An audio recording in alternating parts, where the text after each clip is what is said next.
Hey, what's up, everybody? This is Hayden with the Hill Pursuit Podcast. Today, this is episode 75 of the show.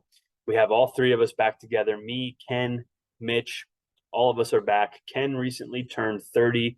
We talk about what that's like for him, if he's feeling any growing pains or if the pains are actually attributable to his new Ironman training. So, have a listen in for that. Actually, before I get any further into what the episode's about, I don't want to breeze over this and forget the Penn State, the Happy Valley 70.3 race prep or race recon that I did last weekend. That podcast and YouTube episode will be out very, very soon. So stay tuned for that. I'm hoping that's out in the next couple days.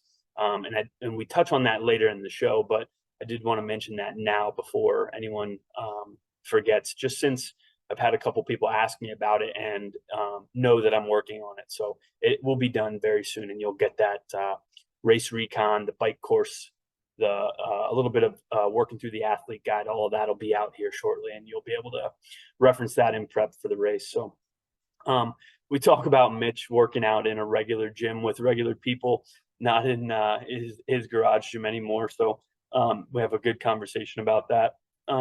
Like I said, we discussed what's going on with Ken and his Ironman training, which is really, really exciting. He's got a lot of time to prepare, and he's already making some great progress. So listen in on that. It's possible we might have some guest speakers on the show in the future. We discussed that a little bit. We haven't really talked about that in the past, but some people have reached out, and it's something we're considering. So continue to listen and follow along, because we might be starting something like that in the very near future. And I think that'd be really exciting for our show and how we could potentially expand moving forward. We talk about and answer some really, really good triathlon specific questions about how to simulate a few different things that you might experience in races if you're not in that environment in training. Okay. So things like hill climbing on a bike, hill running. What about potentially competing in heat or competing in the rain? Things like that. How do you simulate open water swimming? How do you do all this if you don't have access to it in training? How do you prepare for it? So that's a great conversation that we kind of close the show out with. So we talk a little bit about some running issues, some training issues that we're all having, and kind of how we're dealing. But that's a brief synopsis of what's in the show today. If you are following along, please know that you can reach out to us and find us on our website, hillpursuit.com. You can see any and all coaching, nutrition, any information that you're looking for on that website, hillpursuit.com. Find us on all the socials at Hill Pursuit, Facebook, Instagram, all that stuff. If you want to reach out to me directly, hillpursuit@gmail.com. Start a conversation, ask a question, any and everything. And then also remember that Penn State Happy Valley 70.3 episode prep, the recon, working through the athlete guide, a little bit of everything. And it's a good show for sure. I took a lot of voice notes. You'll see some really raw video footage and hear some really raw voice notes that I was taking in real time. That episode is coming out very, very soon. So please continue to follow along, because it'll probably only be a couple days from now. But without further ado, this is episode 75 of the Hill Pursuit Podcast. Enjoy the show.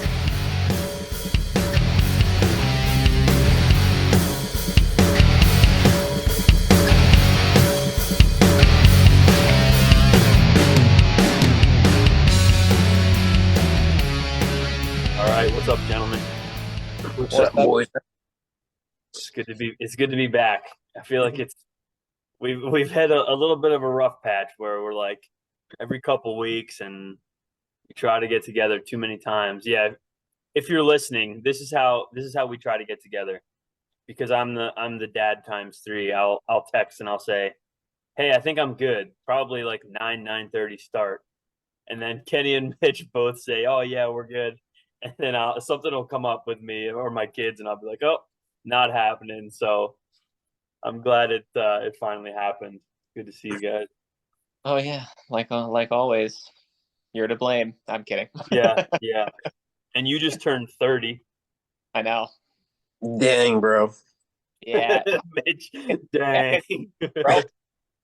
No, I'm knocking on the door. I only got a couple months left, so. Let me tell you, man, it hits you like a ton of bricks. My knees started hurting.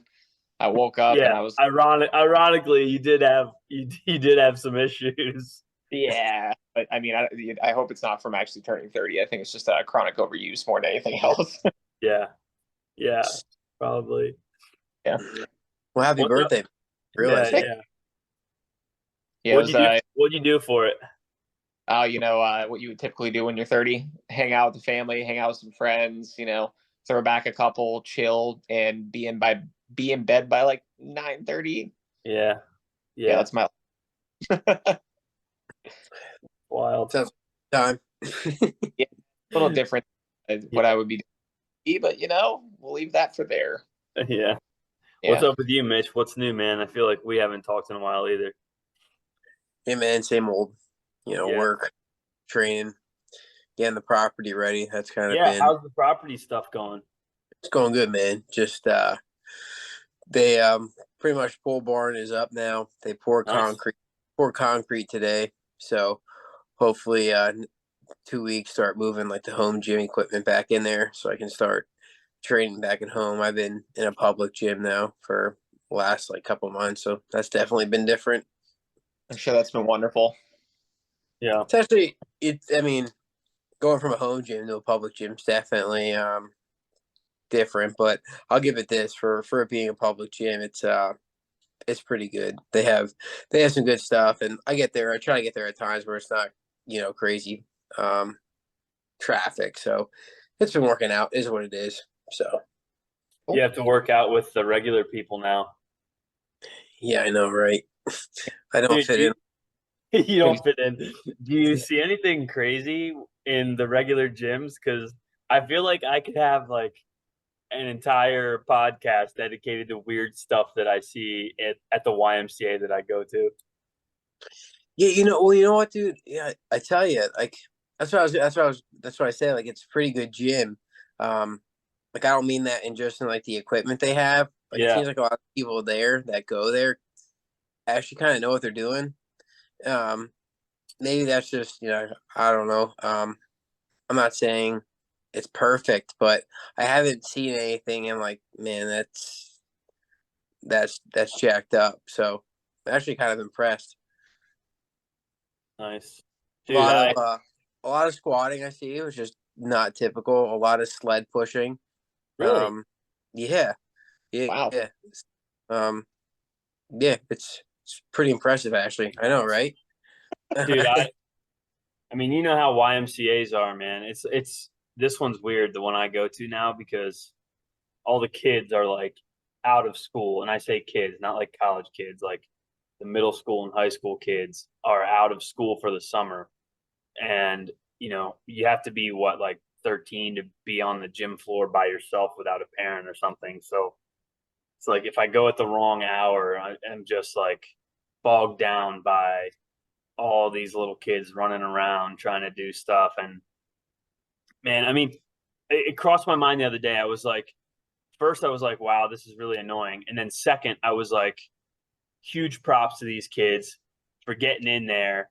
They might be 14, 15 and have like little to no idea about what they should be doing, but they're trying, and they're with their buddies, or, they're reading the stuff on like the machines to see if it's like what they should be doing. But I mean, hey, they're in there like in an off season or whatever. So, I tried to keep it positive the other day, although you see some silly stuff, but at the same time, as long as they're safe, not going to hurt themselves, I mean, at least they're in there. I've Yeah, uh I've seen both sides of the coin. So Yeah. kids doing some crazy stuff. But one thing I'll say though too is nowadays at least they have a lot more like good and, well, unfortunately some bad information that's like readily available to them. YouTube, Instagram, all that Yeah. stuff. Yeah. yeah, Yeah.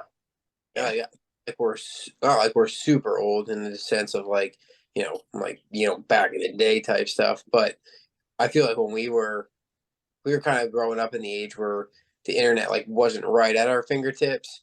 Yeah. It was like magazine kind of stuff, which is kind of BS, a lot of it. But Yeah. definitely, like definitely today, like they could find good information probably just as easy as they could find bad. So, that is a good point. Yeah. Agreed.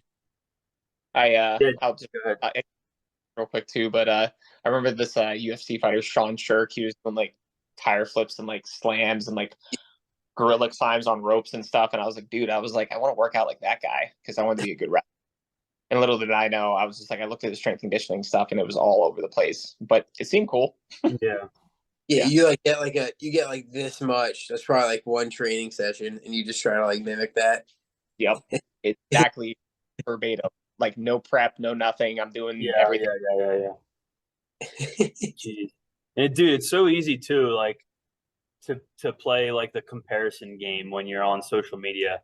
It's easy for us to look at people and be like you just said, Ken, like, oh, I want to do that, or oh, this person can eat this and still run this fast or look like this. I mean, imagine what it's like as a 15-year-old guy or girl. Holy cow, like those kids have to be dodging stuff on social media all the time in order to like keep their head on. You know what I mean?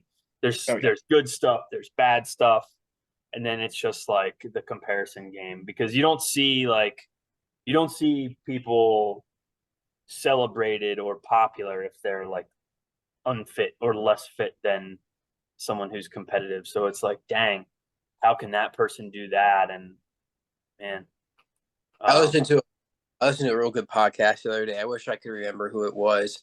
It was pretty cool though. They were talking about like people in life that get after it, and they were talking about, you see like a social media like influencer, and they were talking about fitness actually, and they were saying like, yeah, some dude that's put together, strong, he like posts on like Instagram like something, another day getting after it, and they're like, well, little do they might know, like this guy still lives at home and he's like 40, and that's all he has to do for the day is go to the gym. But then, like, you don't see the guy that's like a dad of 3 waking up at 3, going to the gym at 3:30 just to get it in, doing life during the day, coming home. Like those are like the men that you don't usually see that stuff about. It was pretty cool. Like they put it in content where it's like, usually the guys talking about it a lot. I'm not saying everybody, because there's obviously guys on social media that I'm not bashing that, but do walk the walk. But I thought good point though. Yeah, dude. Okay, so know your source. That's what I'm trying to say. Yeah. It's tough, just since we were talking about weird people or normal people at the gym or young kids or whatever. It's tough, and like I feel like, because I always see people with their phones out. Like nobody wants, a young kid is probably just like we already said, like Google something or find something on YouTube, put their phone out and like follow whatever they find. And I've seen people with their phones out, like following workout videos or like something that's written down. And it's just, yeah, you hope that there's some good in there, but you never know because, like you said, you got to know the source. But anyway, I guess we kind of went down that rabbit hole. You got anything on that, Ken? I mean, I've had the fortunate circumstance to like at like a 24-hour fitness when I was swimming the other day. It's happened to me a couple times at this gym, but like this was probably a few months ago and I was still like lifting heavy. Some local kids that were like the little powerlifting crew over at that 24. Dude, I saw this kid pulling, man, and I just want to say this too, like the people that take videos of like people doing gym fail videos and just watching them do that. I'm like, dude, like go up and say something to them, like be positive about it, like give them like positive criticism and don't be like, mean or like a about it. And like all I'm gonna say is though is that like when I approached those kids, they were super cool, they're really nice, and then I just helped this dude out because dude, I mean like his back was rounding like crazy and there was a whole bunch of stuff going wrong, and I'm like, bro, you're getting away with this now because you're like 15, 16. So big takeaway: be positive in the gym, and if you see like a beginner or like a young lifter, go up and say something to them, give them some positive feedback. And it's hard to get into the gym, man. It's just like, it's so help them out if you can. Yeah, dude, that's good you said that. I think the last time that it was just you and me, Mitch, the last time it was just you and me on a show, I think that came up and we were like, when do you step in with that person who doesn't know what they're doing? Like, it's hard to not watch them if it looks like they're gonna potentially put themselves in like a compromised position or something. So like you're watching them and it's like, when do you step in? So I'm glad you said that, Ken. It's like if you see it happening, don't just be the person that, not like any of us do this, but like sit behind the phone and just watch and don't say anything, right? Go up and offer some help if you're able to help, right? I mean, especially these young people who are in there, because that's a good thing that they're in there. Anyways, I wanted to bring this up quick because we haven't really done this before, but since Ken, you just alluded to something, I'm going to hold off on another point. Ken was swimming the other day, Mitch. Did you know that? Well, I heard he's gonna be going into an Ironman, so Yeah, we got to talk about that. We got to talk about that a little bit.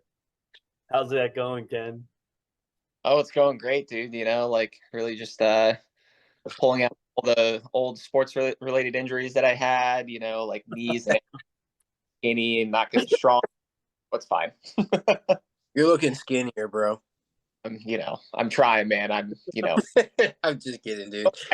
So much food, dude. Bro, it's like yesterday I burned like freaking like 1,700 running, and I also lifted weights, so I had like 2,000 something active calories in a day, and I'm like, my RMR or my basal metabolic rate or whichever one you want to refer to is probably around 2,000, so I'm burning like 4,000. So I'm like, bro, it's a lot of food, man, and I mean, it's a part-time job. Yeah, dude. And the truth is, you're kind of just getting started. You got Yeah. you got a while, dude. You got what, 4 months? Let's not Yeah. let's the journey and not the finish line, Yeah.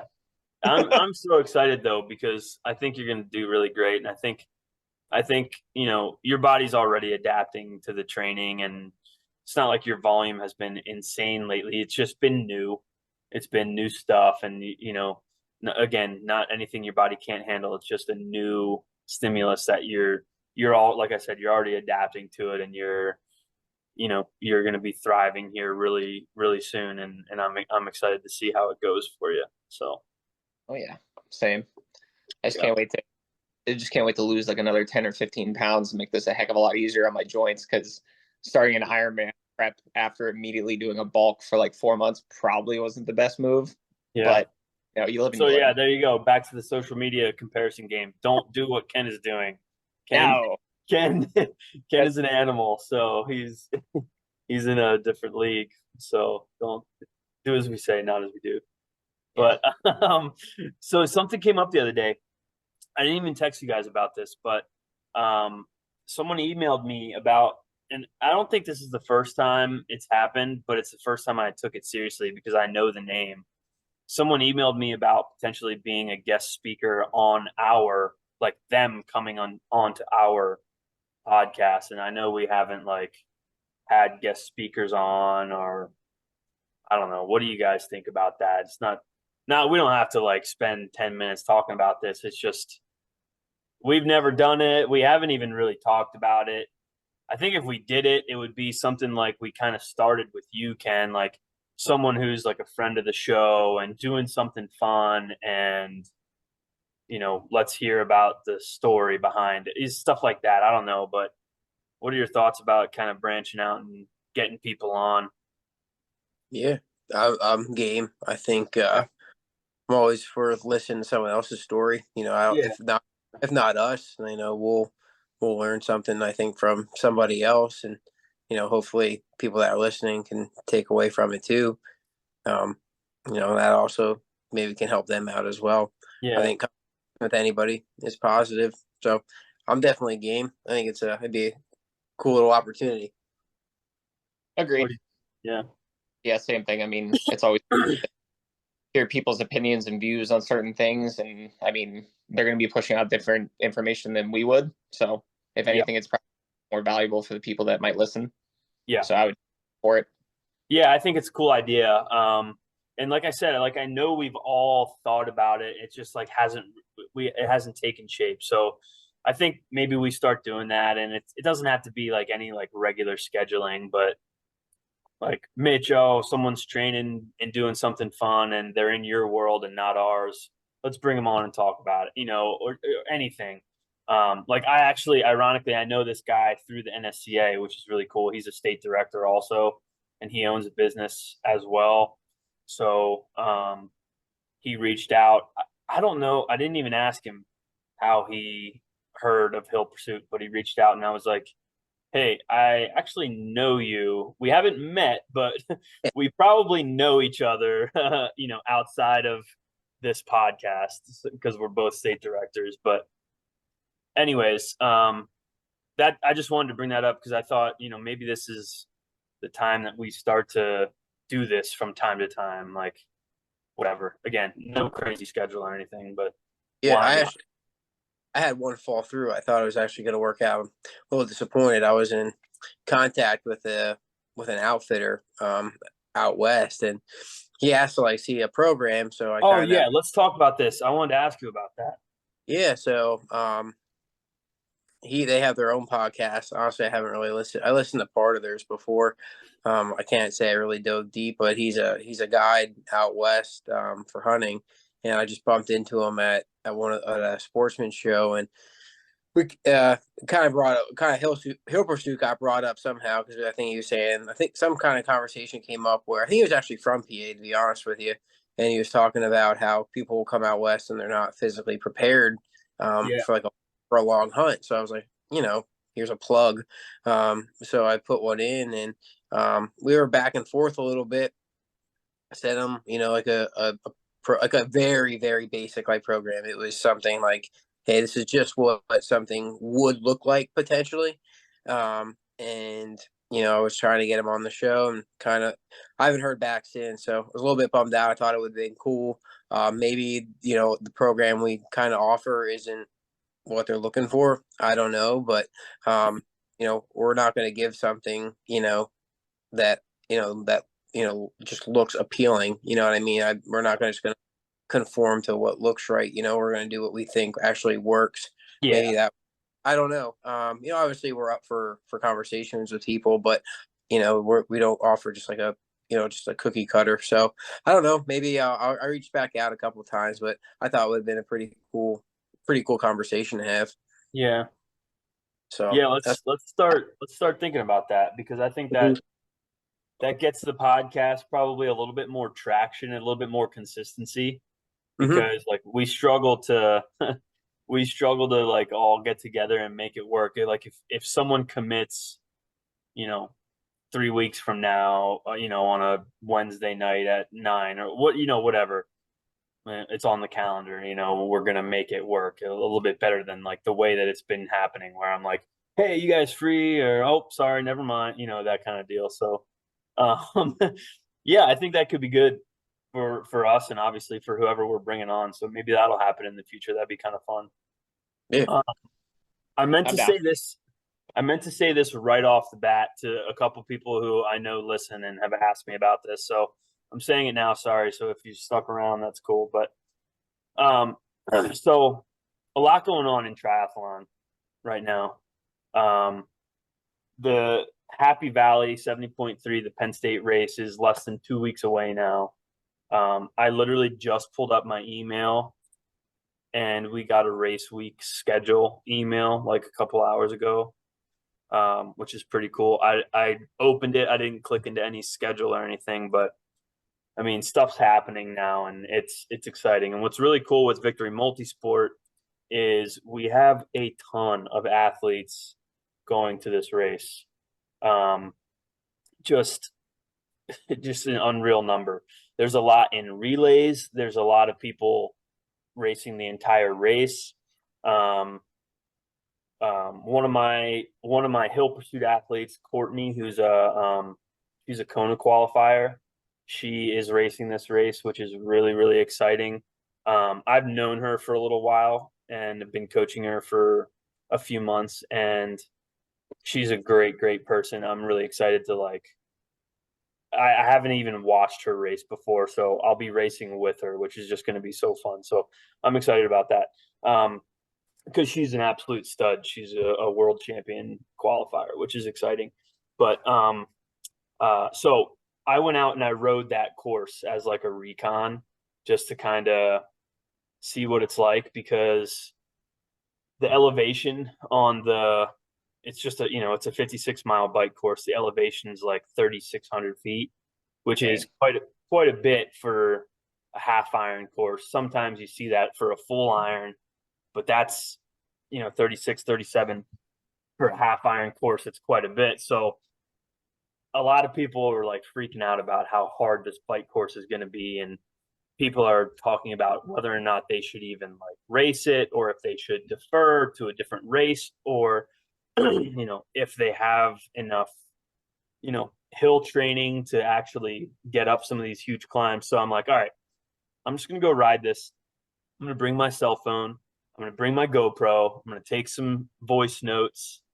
So that's a long way for me to say that I've been working on it. It's not ready, but I've been working on like a prep podcast episode and YouTube video from the voice notes that I took during that race. So that episode and that like course recon is coming soon, hopefully within like a few days. But I had a few people asking me about it because they just want to hear my opinion on the bike course.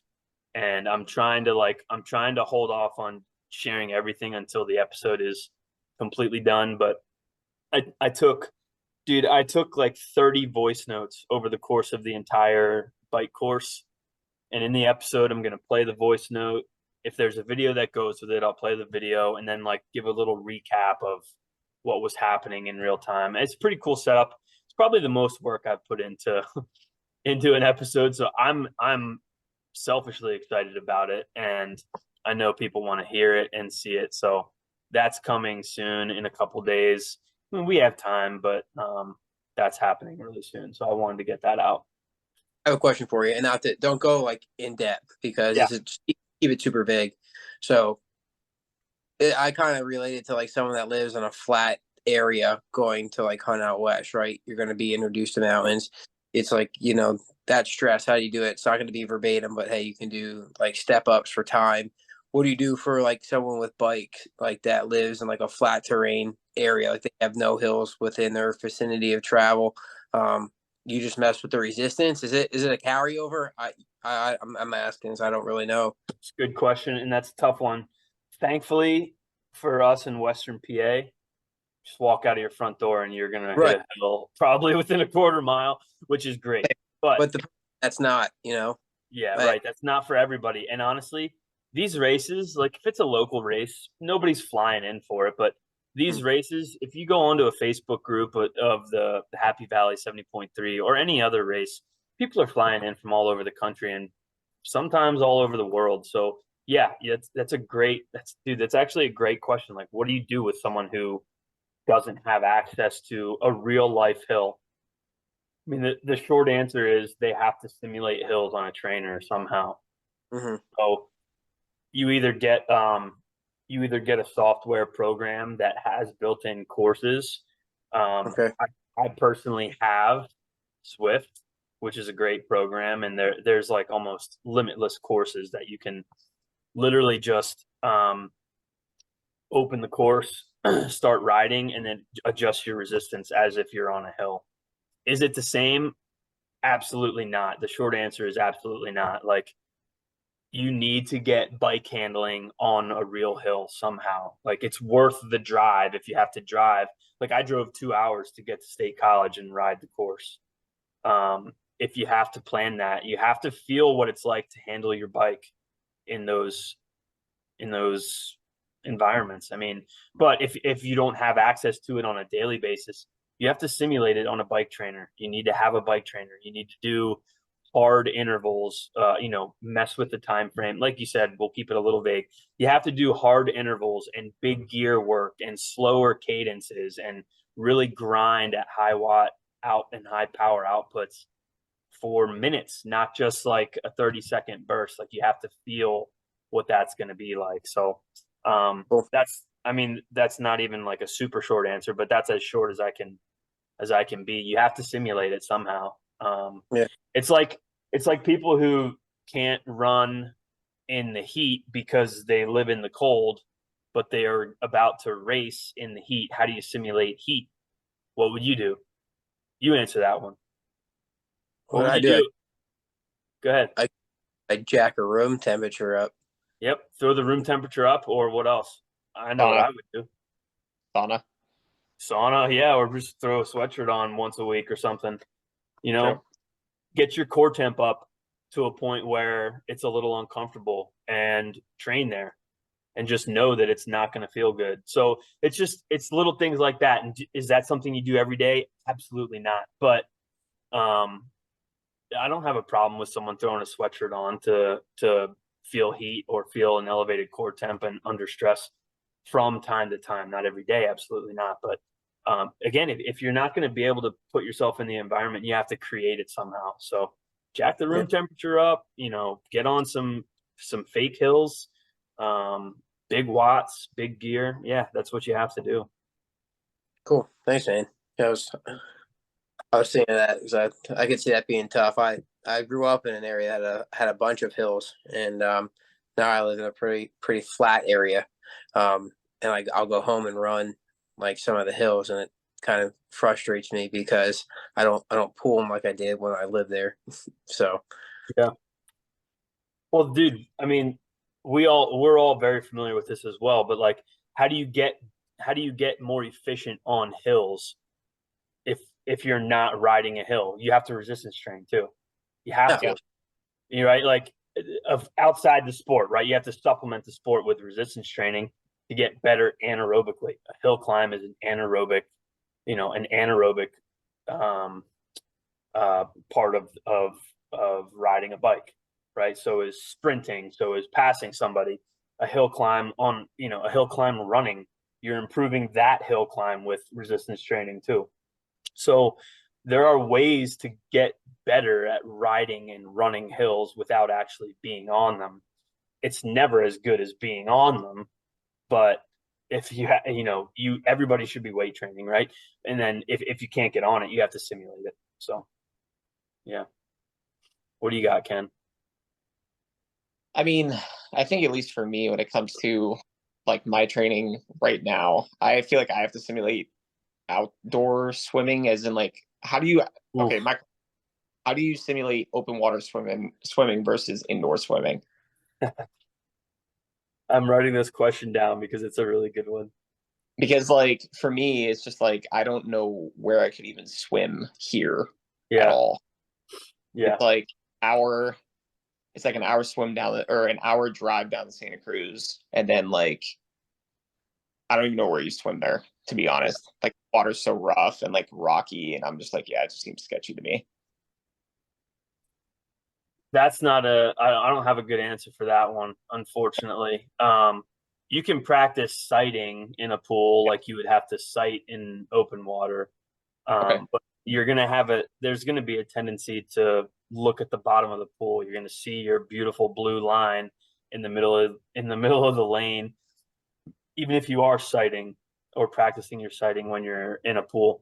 I actually often tell people, and I think about swimming in a pool and swimming in open water as like two completely different sports. You can train in a pool as much as you want, but if you're not ready for open water, you won't be able to swim in open water. So yeah, like, dude, so for you specifically, Ken, it's going to be worth a couple long drives to get comfortability before a race scenario.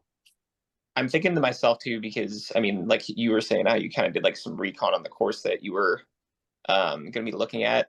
I've looked over Sacramento, at least what I can find online, and the race itself is actually taking place in the river. So I'm like, I might be able to find somewhere like river wise, maybe around here. That's pretty hard because it's California. Yeah. So we'll see.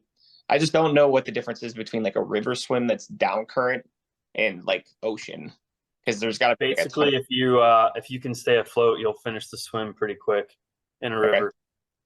It's my guess. Yeah, like, dude, this isn't triathlon speaking, but I was out west on a trip, and we were at the Snake River, and there was just a couple dudes out west who like were like, oh yeah, these Easter boys can't swim. So we had like a little competition. Like they didn't think we, so I'm like, you gotta rep where you're from. So we were at the Snake River, and this thing's probably it was probably a stupid idea at the time. So like we swam across to the other side, but like I aimed. I don't even know how many 100 yards like up from where like the goal was to get to, just to like by the time the current took me, I was still kind of down from where, I was Yeah. actually aiming to Yeah, get. Yeah, that's true. that was kind of interesting. I just had to throw a little plug in there because like, Yeah. and until like even the current didn't look fast, but like by the time like I was like aiming, like oh crap, I really have to compensate for this. Yeah. Yeah. Okay. Yeah. So, I mean, I don't have any personal experience with a river swim, but I know they can be really, really fast if, when you're swimming with the current. I mean, it's just going to be ridiculously quick. Okay. Well, that's good to But hear. yeah, but honestly, you do need to play around with it. So the first time you do it, and honestly, dude, apparently you hear it all the time that like an experienced athlete or an experienced swimmer still gets anxiety in open water in a race setting. Um, it can happen to anybody, I guess, but the more you put yourself in that environment, obviously, the more you're going to adapt to it and be more comfortable with it. So, it's not like you have to swim in open water only, Ken, for like 6 weeks before your race. But I was just going to say, but you have to get a couple in so that, when the horn goes off and it's time for you to swim 2.5 miles, you're at least like able to get over the anxiety quickly and just kind of get into your groove. I think being in a river minus the ocean with no sharks will help that out too. Yeah. So that's probably my Yeah, main. those Like, people that are swimming with the sharks are some crazy freaks. well, dude, that's what I'm saying. I'm like I think they have Ironman in Santa Cruz, or I know that they have one in San Diego. Yeah, Like, yeah. just no thanks, man. I'm good. Thanks. That's why. That's why I chose. Let's pass on the sharks. Let's not make it to Shark Week. Fair enough. What's been the hardest transition for you, Ken? Like out of the three, what's taking the most or the longest, I should say, to kind of get a groove and have your body feel decent? I thought it would be swimming because it was like basically like a completely new skill for me, but I would still say Biking. yeah. It's just like it's hard for me to get in like a groove on like speed workouts at least, and yeah, it's just been interesting to figure out like how to position myself, and like I don't know if I need to do more mobility because like I feel like I should improve my position from like the top end. So I would still say biking for sure. You feel any like soreness when you're on the bike, like in your low back or glutes or anything? Lower back, no. I was dealing with like a hip flexor issue for like the first like couple weeks, and then deal with that. And I think that was just a way that the bike was actually set. So I think that was screwing me up. But then the other thing that I'm still having issues with is my right IT band has been like flaring up, and I don't know if that's from the biking or the running. Okay, but we'll figure. Yeah. It's better than a strict marathon prep because you don't really get a break from the impact if you're doing a marathon prep. Yeah, that's true. I think I would rather do a marathon. Probably rather do the marathon, but the training would probably beat you up a little bit more just because you don't get relief from the impact. Yeah, I guess so. As I mean, much. I never would have thought swimming would jack up my ankles the way that it has, but yeah, that's true. Bro, swimming has screwed me up more than the other two modalities, Which is really strange, but yeah, we're working through it. But I just ironically, really quick, you're talking about what's good for you and hard for you right now. I don't even think I've told you guys. Maybe you can, since we did one recently, but I haven't even been able to run for like ever. I looked back at like my Garmin app to see how many runs I did in like the last month, and it was something like ridiculously embarrassing. I'm actually going to look it up right now and just tell you. 8 runs in the last 4 weeks, so twice a week ish, which is actually, I'll be honest, that's more than I thought. That's more. It feels like way less. but my hip has just been bothering the crap out of me, and I can't figure it out. It does not, the thing that worries me is it does not feel muscular at all. It's possible that it is, but it doesn't feel like it. Like intuitively, it doesn't feel like it's muscular. So I'm hoping it's not, a larger issue. But what's great is, so I went out to Ohio this weekend and I decided to ride the Ohio 70.3 bike course because I just am so close to it when I'm out there. And because I was riding by myself, which is the first time in a while, I decided to like go at it and literally ride it really, really hard. And I ended up riding it like 15 minutes faster than I rode it in the race last year, which is incredible. So like that's much, much faster. But I was like, okay, I just pretty much raced, 60 miles on the bike. This is what my legs will feel like. Let's go run a little bit. So I ran 2 miles and I didn't feel a thing. I felt incredible. So I'm thinking, all right, let's go. It's perfect timing. I got a race in 2 weeks. I got another one 3 weeks after. I feel good. Let's go. Got home today. I went for an hour jog. It was super hot out here. I don't know if it's hot by you, Mitch. You're a little closer to me, but it was like 90 something a day. So I'm like, all right, just going to go jog nice and light. My hip's fine. Dude, it hurt me the whole time. So it's just like super frustrating. I don't, I'm hoping that race day comes and maybe the bike is a really nice prep for the mobility of the hip for the run. Just start laying it down maybe the last 10 miles and hope that I can simulate what I felt a couple days ago when I did that. But dang, man, that's been really frustrating. But it kind of just is what it is, and I'm not gonna walk. So I'm gonna finish them, and I'll do my due diligence to recover after. But I mean, this is my season right here over basically the next month and a half. So just kind of make it happen. Yeah. That's what I thought of too. Going through all this training, I was like, well, we're just gonna bend. Yeah. Anyways, we just got to deal with something. Yeah. Anyways, I guess we're kind of up against our time, but anybody have anything else? I'm kind of. I would just say continue to go out and try new things, and you never know what you'll like. Yeah, for sure. Dude, I was actually low key kind of liking swimming for a little bit there until now my ankles feel like they're gonna explode, but it's actually really fun to do. Yeah. It is. It's different. It's different than, even for me, traditionally it's different. And, getting in the water, you're by yourself, you're in your thoughts, you can meditate on whatever you need to, you think about your day, whatever. So yeah, it's a nice change. Yeah. Agreed. Guys, thanks for listening. This was episode 75 of the Hill Pursuit podcast. Again, as a reminder, the podcast streams anywhere you get your podcast, Spotify, Podbean, Google, Apple, wherever you get them. Of course, check out the YouTube channel and send us an email at hillpursuit@gmail.com. All the coaching info you need, anything related to nutrition, etc., is all on our website, hillpursuit.com. That's all we have for right now. This was episode 75. We hope you liked it. And again, as a reminder, stay tuned for that Penn State, the Happy Valley 70.3 race recon episode that is coming up in the next few days. That'll be here shortly. So stay tuned for that. Keep following along and you'll see that shortly. Thanks for listening. We'll see you next time.